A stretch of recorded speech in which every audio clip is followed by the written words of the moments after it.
I should have noticed it sooner. My name is Aaron.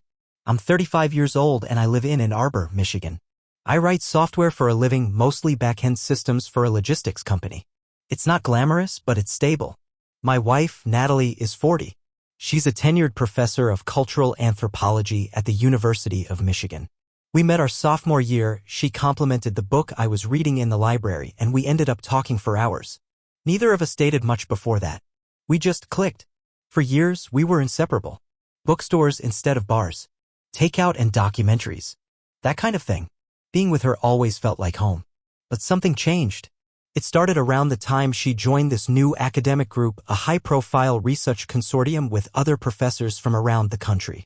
A lot of dinners, networking, faculty mixers. That world was never really mine, but Natalie seemed excited. I encouraged her to go. Make friends, I told her. Have fun. Don't worry about me. I didn't expect her to take it literally. At first, it was little things. She started buying different clothes, sharper, more fitted. Nothing crazy, just not what she used to wear. She cut her hair shorter, started wearing more makeup, started coming home later. Dinner ran long, she'd say, or I lost track of time. I'd be in bed already when she got home, pretending not to notice that she smelled like perfume and wine. I didn't want to be that guy, paranoid, needy. So I kept telling myself it was just work. A new circle of peers. She was finally being recognized in her field. I should be happy for her. But the distance grew. She stopped asking about my day. Stopped laughing at my bad jokes.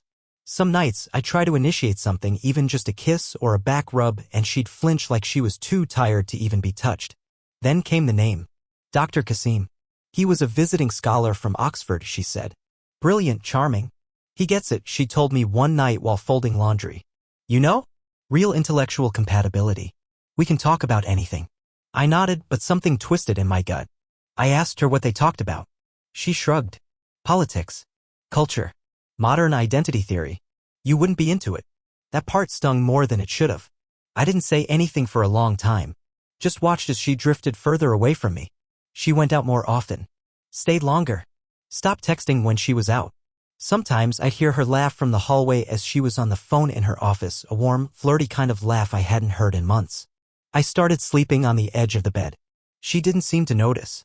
Still, I told myself not to overreact. I've always been the quiet one, the rational one. She's under pressure, I told myself.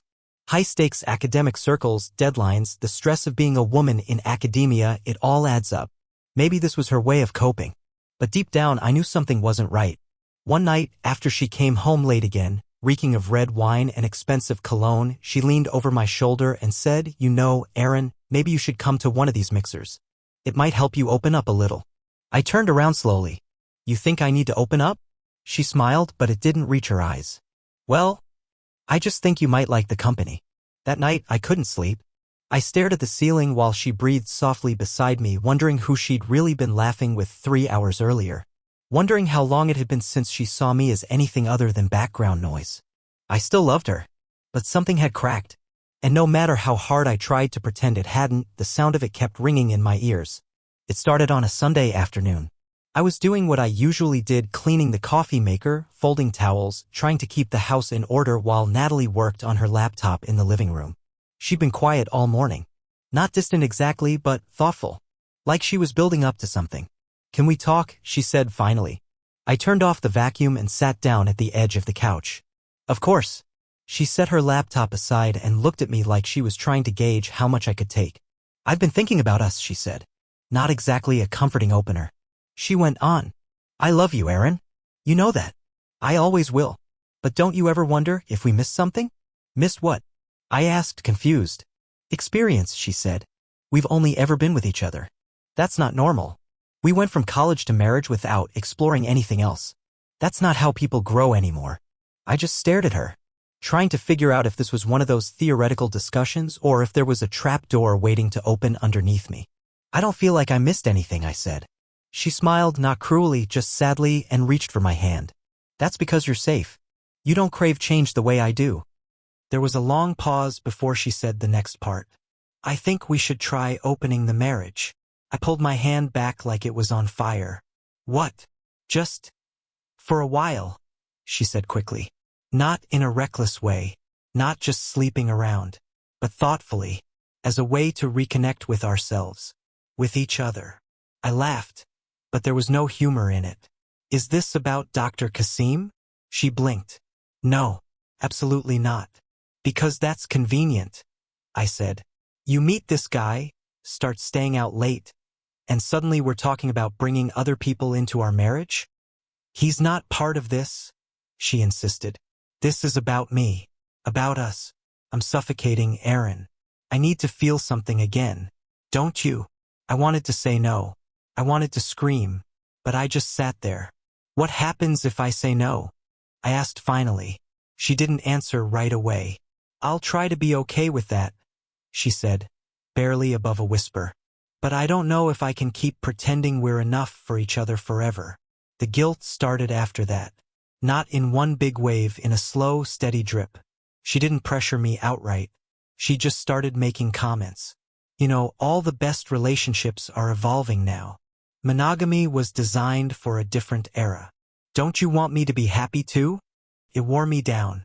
Day after day, I kept trying to talk myself out of the paranoia, out of the anger. Maybe I was the one who was closed off. Maybe I'd boxed us into this stagnant version of ourselves. She read articles to me over breakfast, sent me academic papers about relationship structures. One night she even cried, full-body sobs on the bathroom floor. I just don't want to go through life never having lived, she said. So eventually I gave in. I agreed. The first time she went out on a date, I sat in our bedroom in the dark, pretending I was okay. She came home at 1 a.m., kissed my forehead like it was normal, and fell asleep beside me while I lay awake, numb. She told me she was seeing a few people casually, an artist, a sociology professor, a divorced gallery owner, and eventually, inevitably, Dr. Kasim. I didn't ask for details, but I didn't have to. Her body language changed. Her moods shifted. She came home glowing some nights, and other nights she didn't come home at all. I tried to participate, went on a couple dates from an app, but it all felt like acting. I sat across from strangers, answering the same questions over and over, staring at my drink like it could rescue me. Every touch felt wrong. Every smile felt hollow. The only thing I felt anymore was disconnected. I never said anything to Natalie. Not when she stayed out 2 nights in a row.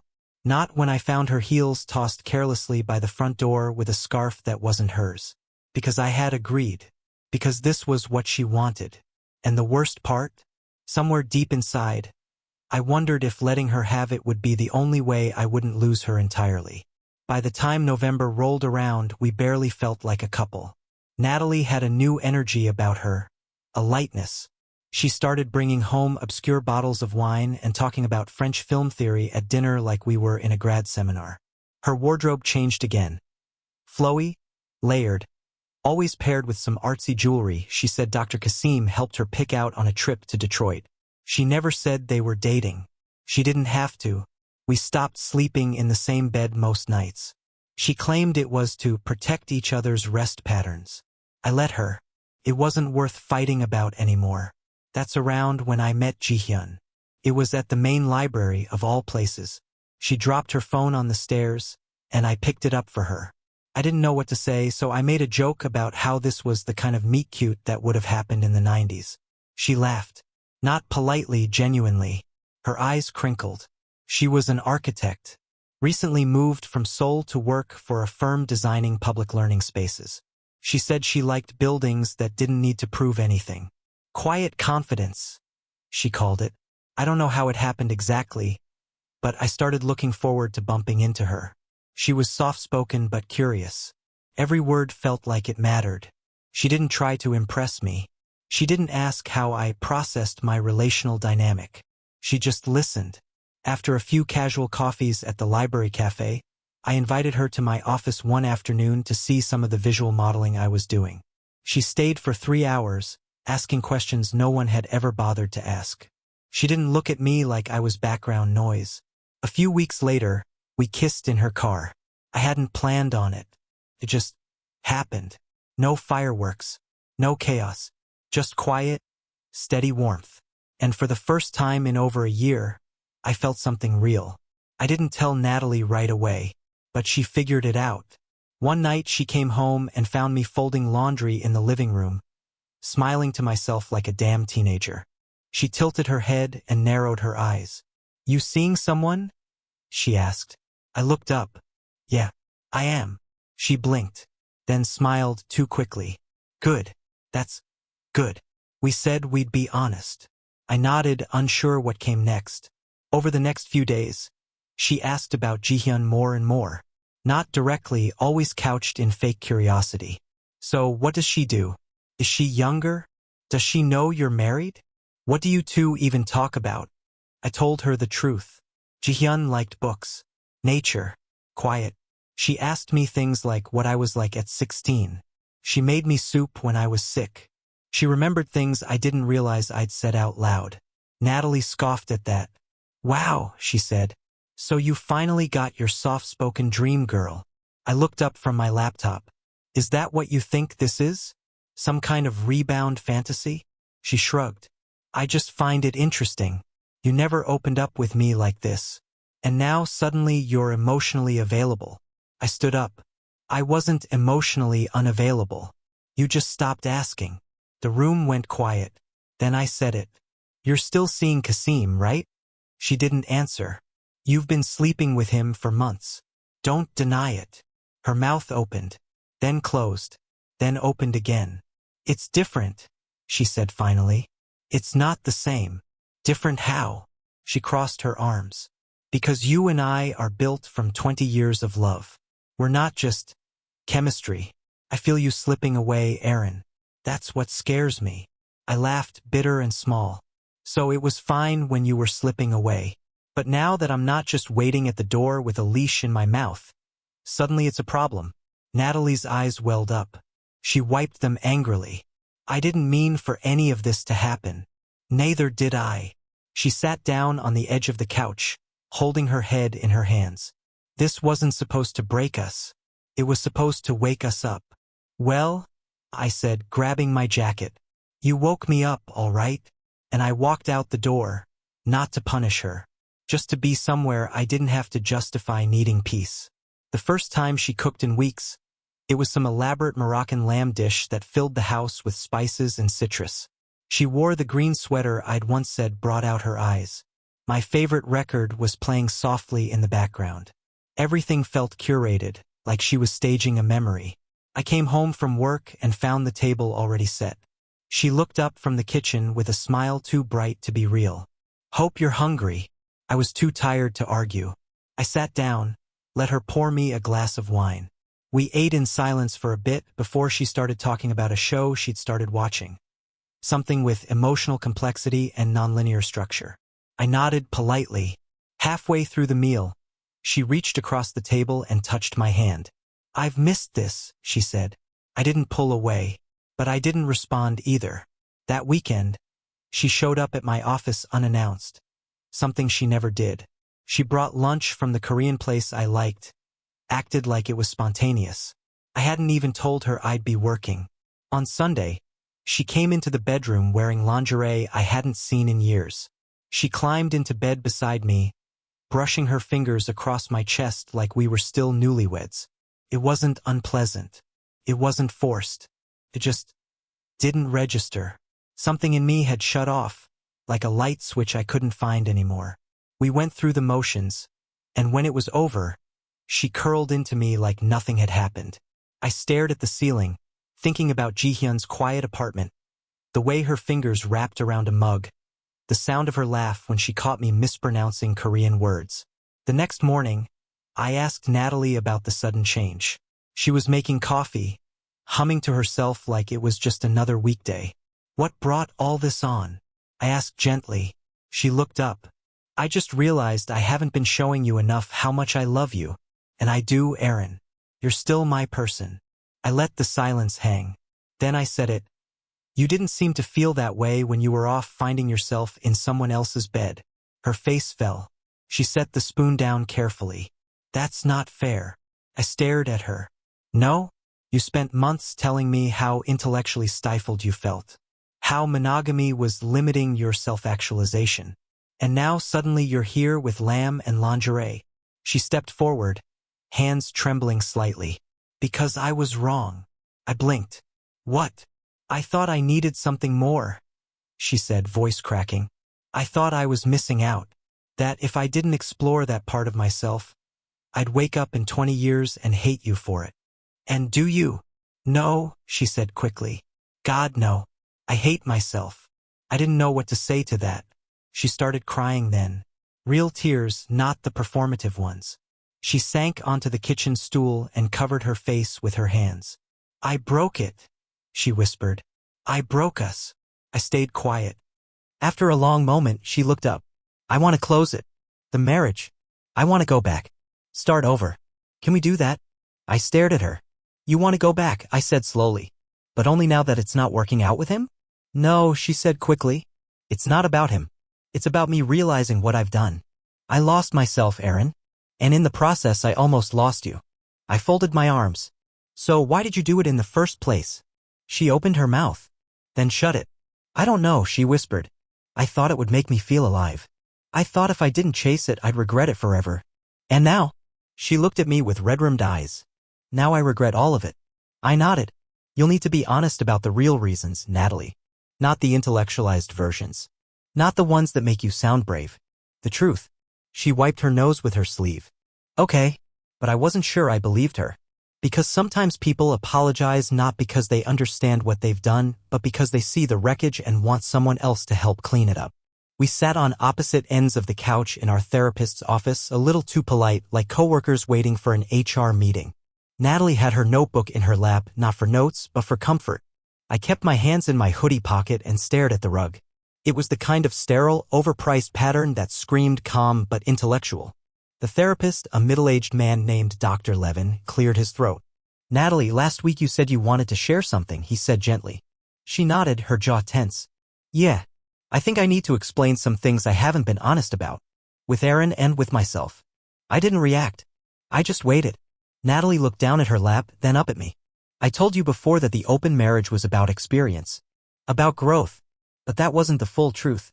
She swallowed hard, then spoke slowly, deliberately. It was about validation. The room went still. I've spent my whole life trying to be the kind of woman who earns her place, she said. In school, in work, in every room I walk into.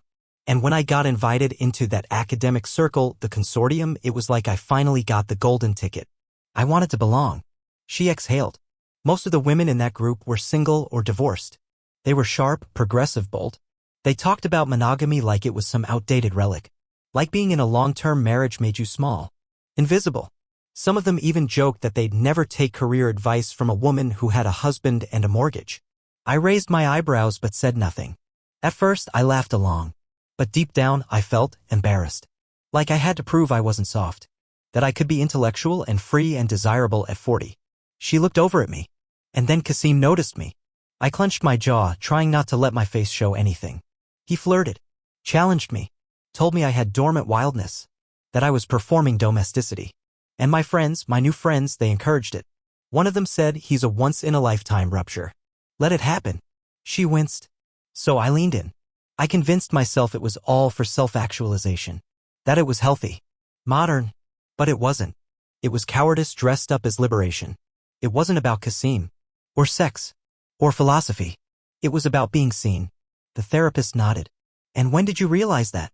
She looked over at me again. When Aaron stopped looking at me like I was home. That's when it hit me. I looked away. I thought I was expanding, she continued. But really, I was just running. I made it sound smart, I always do, but it was fear. Of aging. Of fading. Of not being the kind of woman other women envied anymore. She wiped her eyes with the sleeve of her cardigan. I should have protected us. I should have been honest. The therapist turned to me. Aaron, how are you feeling hearing this? I took a breath. I believe her, I said. And I'm glad she said it. I looked at Natalie. But regret isn't the same thing as restoration. You can't think your way back into trust. And you can't unbreak something just because you finally admit you dropped it. Her eyes were glassy, but she nodded. I'm not angry anymore, I added. I'm just done holding the weight by myself. For years, I thought keeping the peace meant keeping quiet. But peace without respect is just waiting to be heard again. The therapist shifted in his chair. And Jihyun? He asked. I hesitated, then nodded. She showed me what safety could feel like. Without effort. Without performative empathy. She didn't save me. But she made me realize I didn't have to keep dying quietly. Natalie closed her eyes and nodded. I'm sorry, she said again. I was trying to become something new. I just didn't think about what I was burning to get there. I believed her. But I also knew something had shifted. Sometimes when you put a mirror in front of someone, they finally see the wreckage. But that doesn't mean you're the one who's supposed to help them clean it up. It was the second therapy session that week. Natalie had requested it. Said she'd been carrying something. Said she needed to be honest. We sat in the same positions as before, me on the left side of the couch, hands in my pockets, body half turned toward the door. She had both hands around her tea, which she hadn't touched. Her mouth kept moving like she was rehearsing something behind her lips. Dr. Levin gave her the floor. Take your time, he said gently. She stared at her tea. I've told most of the truth, she began. But not all of it. I didn't move. I'd learned by now that if you sit completely still, sometimes the truth slides out on its own. Natalie took a breath so deep it trembled. Before we opened the marriage, Kasim and I crossed a line. My spine stiffened. She looked down. It was one time. At a conference in Toronto. He was presenting, I tagged along. We had too much wine and we didn't sleep together. But we touched. There was a moment. Mutual. We stopped before it went further. I stared at the far wall, jaw locked so tight it clicked. She kept going. At the time, I told myself it didn't count. We hadn't opened things yet. But I rationalized it. I said we were just testing chemistry. I told myself it was intellectual. It wasn't. It was cheating. Dr. Levin leaned in slightly. Why share that now? Natalie's eyes welled up. Because pretending it wasn't betrayal made me feel better, but it made everything worse for him. I turned to her slowly. My voice came out calm but low. You convinced me to open our marriage because you needed growth. Needed clarity. And all along it had already started. She nodded quickly. I know. I know how it sounds. No, I said. You know exactly how it is. Natalie opened her mouth to explain, but her breath caught in her throat. Her hands trembled. Then her whole body trembled. It started subtle, her fingers twitching like static, and then she gasped for air. Her chest rose and fell rapidly. Her eyes darted around the room. I can't, she whispered, clutching her chest. Dr. Levin stood immediately. Natalie, look at me. You're safe. Just breathe. In through the nose, okay?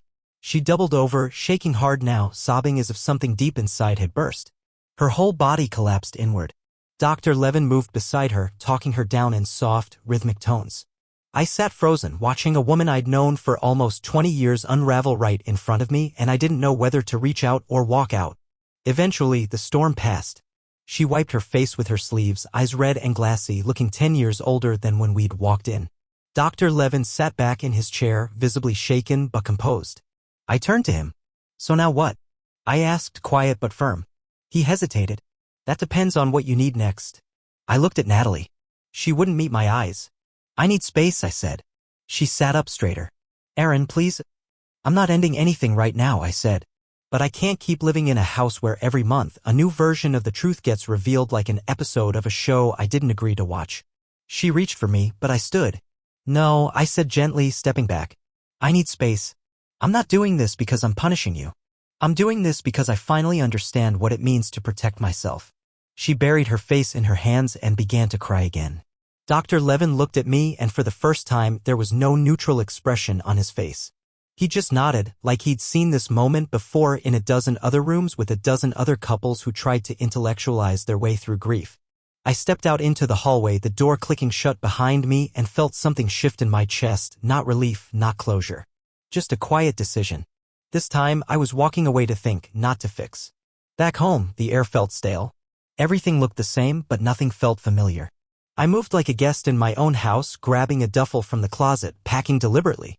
A few changes of clothes, my laptop chargers, the copy of Dune I kept trying to finish. I didn't know where I was going yet, just that I couldn't stay here. Natalie came downstairs while I was zipping up the bag. Her hair was messy, eyes rimmed red, sweatshirt hanging off her shoulder like she didn't know how to wear it anymore. You're really leaving, she said, flat. Not a question. I need time, I replied. Alone. You said you wanted honesty. She nodded slowly, stepping into the living room like she was afraid it might collapse beneath her. I didn't sleep last night, she muttered. I kept hearing your voice. Not what you said, just your tone. I don't think I've ever heard you sound like that. I didn't respond. I was too focused on fitting my sneakers into the side pocket of the bag. She sat on the armrest of the couch. Something else happened. I paused. What now? She held up her phone. One of the women from the consortium, Danielle, called me. She's freaking out. I waited. She was sleeping with Kasim. After me. Maybe during. He told her it was casual. She thought it was something real. My stomach sank. Natalie kept going, her words coming fast and brittle. She had a pregnancy scare. Turns out she was also seeing someone else. It's a mess. Kasim stopped responding. Left her on read for 2 days and then sent this cryptic text about how intellectual love isn't bound by obligation. She's unraveling. And she called you, I said. She nodded. She said she feels used. Said she thought we were all empowered. But now she just feels like a fool. I zipped the duffel shut. She told me she's going to step back from the group, Natalie said quietly. She said we glamorized something we didn't even understand. We made freedom look like purpose. But we were just confused. I stood, slinging the bag over my shoulder. She looked up at me then, desperation creeping in. Aaron, I don't know what I was doing. I thought I was becoming someone bigger than who I was. But I was just following noise. And now that it's quiet, I don't know who I am. I stared at her for a long time. Do you regret him? I asked. Or do you regret what it cost? Her lip quivered. Both. I stepped toward the door. My hand was on the knob when her voice sharpened behind me. What does Ji-hyun give you that I don't? I turned around slowly. She was standing now, arms crossed, her voice trembling with equal parts fear and fury. Tell me, just tell me, what does she give you that I don't? I looked her in the eye. She listens without needing to be interesting, I said quietly. She asks about things without comparing them to herself. She doesn't need to explain why she matters. She just is. Natalie's face crumpled. I opened the door. If you still don't know, I added, then you never understood me at all. And I walked out, not in anger, not with revenge, just with clarity. The apartment was small and sparse. White walls, a futon, a tiny kitchen that smelled like primer. But it was mine. I'd signed the lease that morning, sight unseen, based on photos and a 3-minute FaceTime with the landlord. I didn't care about views or square footage. I just needed a place that didn't hold echoes. I slept on the floor the first night. No sheets, just a comforter and a borrowed pillow from my brother's guest room. I lay there in the dark, listening to the sounds outside. Tires hissing on wet asphalt. A muffled laugh from the unit above me. The creak of a metal pipe expanding under heat. No voices I recognized. No breathing patterns I'd memorized. And yet, for the first time in months, I felt like I could finally exhale. My brother, Caleb, helped me move in. He brought pizza and made dumb jokes the whole time. When we finished, he handed me a beer and said, I know you don't want advice, but see a lawyer. Not to punish her, just to understand where you stand. He wasn't wrong. A week later, I met with a divorce attorney. Her name was Evelyn. She wore boots instead of heels and didn't blink when I told her I wasn't sure if I was ready to file. You're not here to decide anything today, she said. You're here to reclaim clarity. That stuck with me. In therapy, I told Dr. Levin I wasn't angry anymore. I just felt like a house after a storm. All the doors still standing, but something in the walls had shifted. Natalie and I still had sessions. Fewer now. More subdued. She showed up each time like someone trying to prove her sincerity by dressing it in grief. And to be fair, I believed her. She was sorry. For the lies. For the rationalizations. For the slow erosion of our trust. But regret isn't a glue. It's just acknowledgement. She cried when I told her I'd seen a lawyer. Is this really it? She whispered. I don't know, I said honestly. But I don't think we can build something new with the same hands that broke the old. She nodded, silent. Outside the office, Ji-hyun texted, I can bring dinner. No pressure. Just soup and silence if that helps. She never pushed, never pried. When I told her about the therapy sessions, she just nodded and said, You're allowed to look back, even if you're walking forward. I didn't know what we were, not exactly. We weren't dating, but we weren't not. Some nights she'd come over and sit on the floor while I made tea. Other nights, she'd leave me alone with a novel and a quiet check-in the next morning. She never asked me to choose. Maybe that's what made her feel like peace. One morning, I stood on the balcony of my apartment, watching the city stir beneath a slate-colored sky. The traffic buzzed faintly in the distance. Somewhere nearby, someone was playing classical piano, notes drifting like leaves over the rooftops. I didn't feel whole. I didn't feel brave, but I felt unburdened. Natalie had loved me in her way. But sometimes love turns into performance, into a script people follow long after the characters change. Ji-hyun never asked me to be anything but quiet and real. As I sipped my coffee, I realized I didn't want to go back. Not because I hated Natalie, but because the version of me she loved didn't exist anymore. He didn't want to be a good man in a bad situation. He wanted to be a peaceful man in a true one. For the first time, I could see a life not restored, but rebuilt. Not with Natalie. Not immediately with Ji-hyun. Just with myself. And that somehow was enough.